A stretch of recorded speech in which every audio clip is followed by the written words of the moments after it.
One of the biggest historic events that has affected my life is probably the Korean War.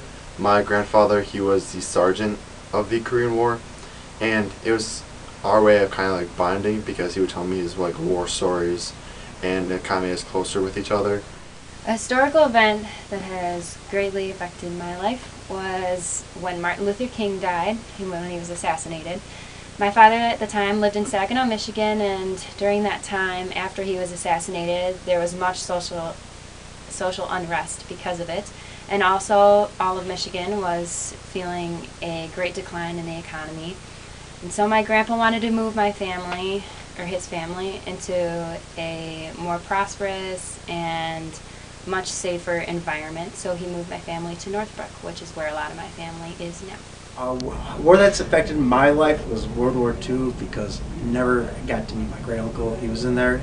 He was a sharpshooter for the Marines, and it's deeply impacted my great aunt's life.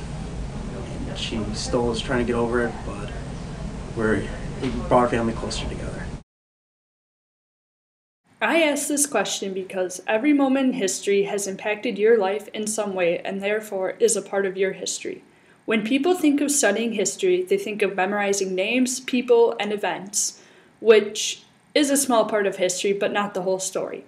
Today, when we study history, we study trends and major events that impact the way the world operated back then, but also how it impacts our life today. So I pose this question to you. What is your history?